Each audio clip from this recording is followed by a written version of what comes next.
this is how I converted a snowmobile to run in the sand. So, firstly, big issue with these is cooling.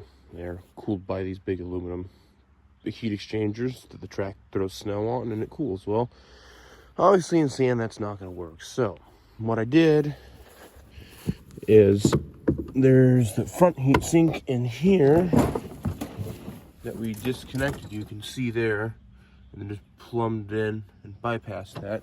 And it runs under the seat like it would normally. And then under this little plastic cover here is the outlet and inlet for the rear one. We bypassed that and plumbed it in just like you would a car. Comes back, goes in, and cools. Seems to work pretty well.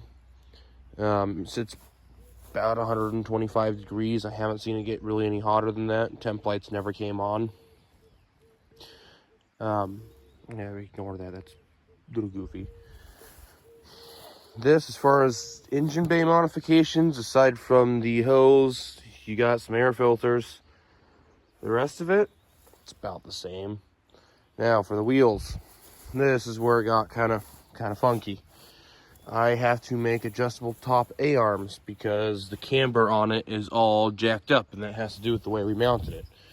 The suspension on this, the way we mounted it, cambers in slightly, and then the way we mounted the hubs makes it camber in a little more.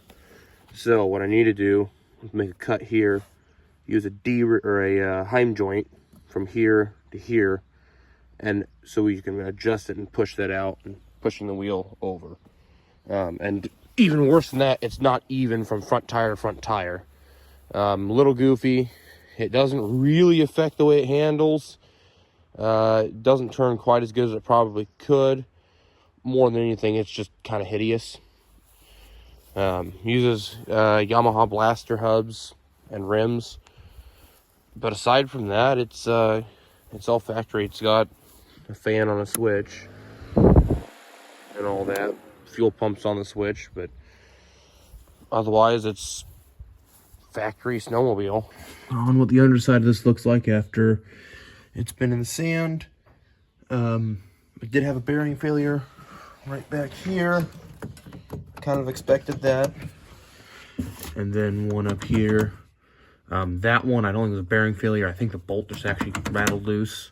But as you can maybe see, the slides, if you can see those, are not worn through. I'm hoping you can see that all the way through. And on the other side, if you can see those, same story. That was after about 40 miles. It did wear through in the very back here. You could probably see that. And that is because of this bearing here, allowing the track to move forward. Because on the other side, let's see here.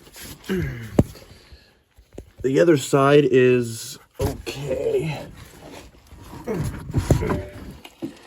The other side is not worn through like the other side. As you can probably see there, maybe, possibly. And that's not even worn through. That's just the slide's too far forward. But overall, I would call that a fairly successful run.